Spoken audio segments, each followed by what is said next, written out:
खोर्धा जिला टांगी ब्लॉक रे भूषंडपुर मेडिकल रे दीर्घ 12 वर्ष हेब डाक्टर नथिबारु फार्मासी शक्तिनाथ तराई डॉक्टर भावे 15टी पंचायत को रोगी सेवा देउछंती।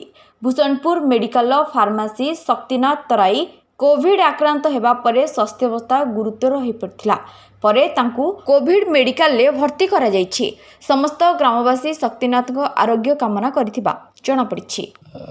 शक्तिनाथ तराई जड़े फार्मासीस्ट हेले भी एठी दीर्घ दिन धरी डाक्तर नथिले भी से ए मेडिकल को चली आसुले।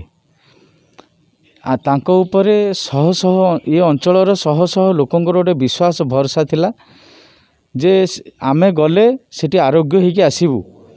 एइथिपाई मु अनेक मेडिकल बुलीची किंतु एठिकी जेतिकी पेशेंट आसंती अन्य कोठिक आसंतीनी काहेकि ना शक्तिनाथ तराई तांकर जो सेवा तांकर जो चिकित्सा एवं तांकर जो डाक्तरंकर जो भाषार जो शालीनता थाए सेतरे रोगमुक्त हो जाती समस्ते।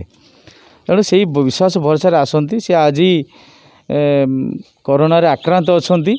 तेणु आम अंचलवासी आमे भगवान को पाखरे प्रार्थना करुचु से आरोग्य होगी आसंतु एवं आमको पुणी से सेवा दिंतु। ए अंचलवासी तांको जो भरसा अच्छी से भरसा रहू। आमे तो आज समस्ते आमर 5टा पंचायत ए हॉस्पिटल समस्ते निर्भर करती। आज काली आमे घटना सुनला परे गोटे दुखदायक घटना जो लोक जो तराई बाबू एठी 20-25 हजार लोक संस्पर्श आसते और सेवा मत गोटे महत् थिला।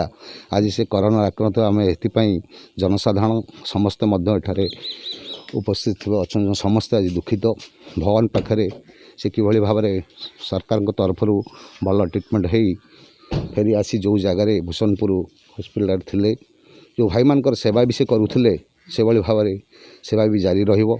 आम भगवान पाखे प्रार्थना करुचु भगवान पाखे भलरे से जाई व्यवस्था भितर उन्नतिमूलक सेवा दिगले से उपकृत हेबे। आमे जनसाधारण मैंने भाई मैंने सेवारू वंचित।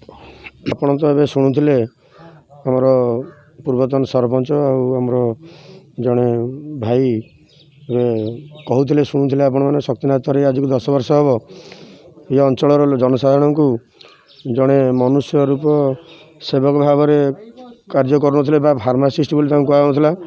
10 वर्ष आम जड़े देवदूत ए जगार अच्छा आम भावुलु जमी शास्त्र कहे परहित सरसी धर्म नहीं भाई जमी सेवा को उल्टेले बासे।